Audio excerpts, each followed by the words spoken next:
जय श्री कृष्ण। सभी भाई बहनों को भाई दूज की बहुत बहुत शुभकामनाएं। कार्तिक तृतीया को भाई दूज मनाई जाती है। इस दिन यमुना ने भी यमराज से ये वरदान मांगा था कि जो भी भाई उसकी नदी में स्नान करेगा उसको नरक में नहीं जाना पड़ेगा और उसको यम यातनाएं नहीं भोगनी पड़ेंगी। इसकी एक दूसरी कहानी भी ये है। एक बुढ़िया माई थी और उसके 7 बेटे और एक थी बेटी की शादी हो चुकी थी। जब भी उसके बेटे की शादी होती, फेरों के समय एक नाग आता और उसके बेटे को डस लेता था। बेटे की वही मृत्यु हो जाती और बहू विधवा हो जाती। इस तरह से उसके 6 बेटे मर गए। 7वें की शादी होनी बाकी थी। इस तरह अपने बेटों के मर जाने के दुख से बूढ़ी माई रो रो के अंधी हो गई थी। भाई दूज आने को हुई तो भाई ने कहा कि मैं बहन से तिलक कराने जाऊंगा। माँ ने कहा ठीक है चला जा। उधर जब बहन को पता चला कि उसका भाई आ रहा है तो खुशी के मारे पागल होकर पड़ोसन के आ गई और पूछने लगी, जब बहुत प्यारा भाई घर आए तो क्या बनाना चाहिए।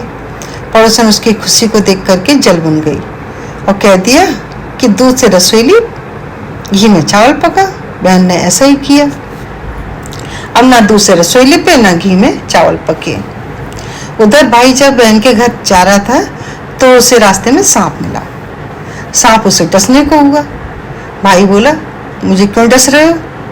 सांप बोला, मैं तुम्हारा काल हूं और मुझे तुमको डसना है। भाई बोला, मेरी बहन इंतजार कर रही है, जब मैं तिलक करा के वापस लौटूं तब तुम मुझे डस लेना। तो सांप ने कहा कि भला आज तक कोई अपनी मौत के लिए लौट के आया है जो तुम आओगे, मुझे विश्वास नहीं है। भाई ने कहा, अगर तुझे यकीन नहीं है तो तुम मेरे झूले में बैठ जा और चल साथ में। जब मैं अपनी बहन से तिलक करा लूं तब तुम मुझे डस लेना।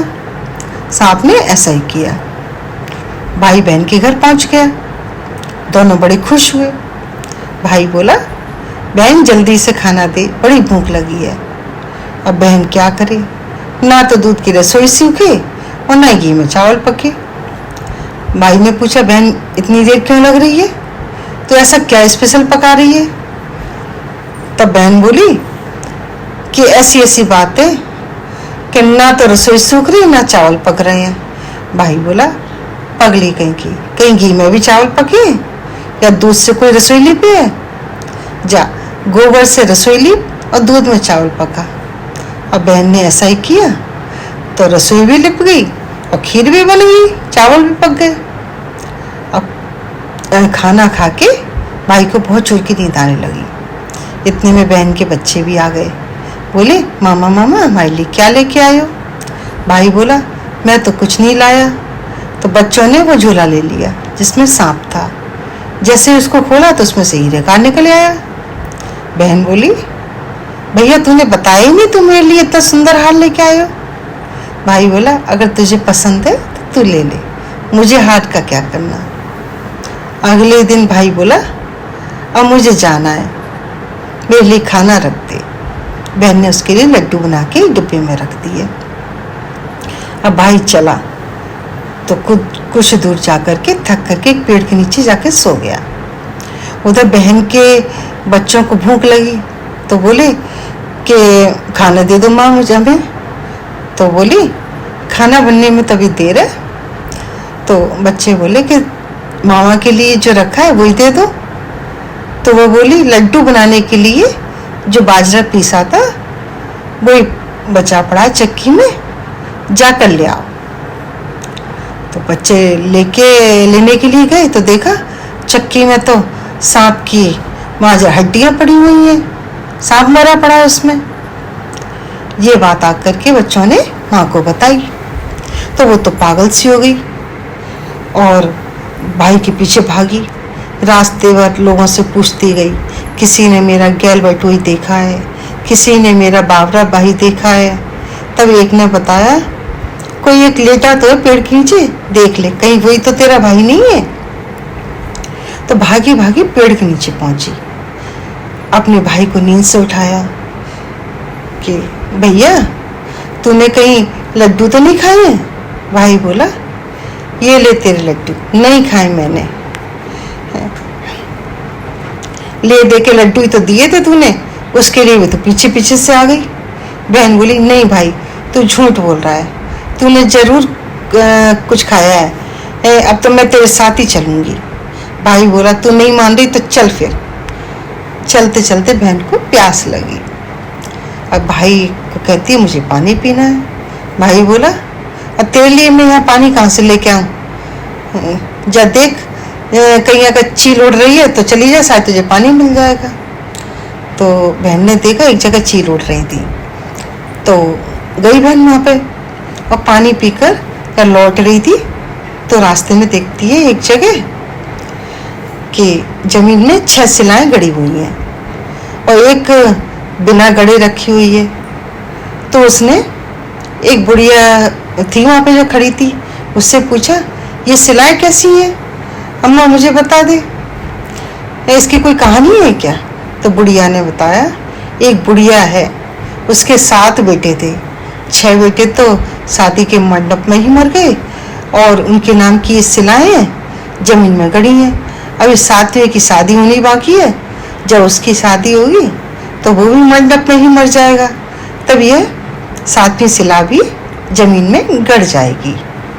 ये सुनकर बहन समझ गई कि ये सिलाएं किसी और की नहीं बल्कि उसके भाइयों के नाम की ही हैं। तो उसने उस बुढ़िया से अपने 7वें भाई को बचाने का उपाय पूछा। तो बुढ़िया ने उसे बता दिया कि कोई अगर कोसने काटने वाली बहन होगी तो अपने भाई को बचा सकती है। अब ये सब जान करके बहन ने तो अपने बाल खोल लिए और पागलों की तरह से अपने भाई को गाली देती हुई चली आई। भाई के पास आकर बोली तू तो जलेगा कुटेगा मरेगा। अब भाई उसके व्यवहार को देख करके चौंक गया, पर उसे कुछ समझ में नहीं आया कि क्यों पागल हो गई, क्या बात हो गई। इसी तरह दोनों भाई बहन माँ के घर पहुँच गए। माँ से बोला कि माँ पता नहीं रास्ते में क्या हो गया बहन को और ये पागल सी हो गई है, ऐसे ऐसे कोस रही है। और घर पहुंचे थोड़ी देर में तो भाई की इसलिए सगाई आ गई और उसकी शादी भी तय हो गई। तो सब कहने लगे अरे बहन के बड़े अच्छे पैर है, वो तो जैसे ही आई तो बहन के भाग्य से भाई की सगाई भी आ गई और शादी भी तय हो गई। और जब भाई को सेहरा पहनाने लगे तो बोली इसको सेहरा क्यों बंधेगा, सेहरा तो मैं पहनूंगी, ये तो जलेगा मरेगा। अब सब लोगों ने परेशान होकर सेहरा बहन को दे दिया। बहन ने देखा उसमें कलंगी की जगह सांप का बच्चा था। बहन ने उसको निकालकर फेंक दिया। और जब भाई घोड़ी चढ़ने लगा तो बहन फिर बोली ये घोड़ी पर क्यों चढ़ेगा, घोड़ी पर तो मैं बैठूंगी, ये तो जलेगा मरेगा, इसकी लाश को तो चील कौवे खाएंगे। अब सब लोग बहुत परेशान, सब ने उसे घोड़ी पर भी चढ़ने दिया। अब जब बारात चलने को हुई तो बहन बोली ये क्यों दरवाजे से निकलेगा, ये तो पीछे के रास्ते से जाएगा, दरवाजे से तो मैं ही निकलूंगी। अब जब वो दरवाजे के नीचे से जा रही थी तो दरवाजा अचानक गिरने लगा। बहन ने एक ईंट उठाकर अपनी चुनरी में रख ली और दरवाजा वहीं की वहीं रुक गया। सब लोगों को तो बड़ा आश्चर्य हुआ, अरे ये बहन तो कुछ जादू सीख के आई है, कुछ टोना टोटका, इसने भैया को बचा लिया। और रास्ते में एक जगह बारात रुकी तो भाई को पीपल के पेड़ के नीचे खड़ा कर दिया। बहन कहने लगी ये क्यों छांव में खड़ा होगा, ये तो धूप में खड़ा रहेगा, छांव में तो मैं खड़ी होंगी। और जैसे ही वो पेड़ के नीचे खड़ी हुई पेड़ गिरने लगा। बहन ने एक पत्ता तोड़कर अपनी चुन्नी में रख लिया और पेड़ वहीं की वहीं रुक गया। अब तो सबको विश्वास हो गया कि ये बावली कोई पागल वागल नहीं है, ये तो कोई जादू टोना सीख के आई है जो कि बार बार अपने भाई की रक्षा कर रही है। ऐसा करते करते फेरों का समय आ गया। जब दुल्हन आई तो उसने दुल्हन के कान में कहा अब तक तो मैंने तेरे पति को बचा लिया, अब तू ही अपने पति को और साथ ही अपने मरे हुए जेठों को बचा सकती है। तो फेरों के समय जैसे ही नाग आया और वो जैसे दूल्हे को डसने को हुआ, दुल्हन ने उसको पकड़कर एक लोटे में भर के उसके ऊपर से प्लेट से बंद कर दिया। अब थोड़ी देर बाद नागिन आगे लड़ लड़ करती, दुल्हन से बोली, तुम मेरा पति छोड़। दुल्हन बोली, पहले तू मेरा पति छोड़। नागिन ने कहा, ठीक है, मैं तेरा पति छोड़ा। दुल्हन, ऐसे नहीं, 3 बार बोल। नागिन ने 3 बार बोला, फिर बोली, अब मेरे पति को छोड़। दुल्हन बोली, एक मेरे पति से क्या होगा, हंसने बोलने के लिए जेठ भी तो होने चाहिए, तो एक जेठ भी छोड़। तो नागिन ने जेठ के प्राण भी छोड़ दिए। फिर दुल्हन ने कहा, एक जेठ से लड़ाई हो गई तो एक और जेठ, और वो विदेश चला गया तो तीसरा जेठ भी छोड़। ऐसे कह के दुल्हन ने अपने 6 जेठ जीवित करा लिए। और उधर रो रो के बुढ़िया का बुरा हाल था। अब तो मेरा 7वां बेटा भी बाकी बेटों की तरह से मर जाएगा, और रोने लगी थी। अब गांव वाले बोले, तेरे 7 बेटे बहुएं आ रही हैं। तो बुढ़िया बोली, क्यों मजाक कर रहे हो मुझ बुढ़िया से? अगर ये बात सच है तो मेरी आंखों की रोशनी वापस आ जाए और मेरे सीने से दूध की धार बहने लगी। और उसने जैसे ऐसे कहा और ऐसा ही हुआ। अपने सारे बहू बेटों को देख करके वो बहुत खुश हुई। बोली, ये सब तो मेरी बावली का किया है, कहाँ है मेरी बेटी? अब तो बहन को ढूंढने लगे। देखा तो वो भूसे की कोठरी में सो रही थी। जब उसे पता चला कि उसका भाई सही सलामत है तो वो अपने घर को चली और उसके पीछे पीछे सारी चीज़ें जाने लगी। लक्ष्मी जी, गणेश जी और सब जो भी सामान थे उसके, सब चलने लगा।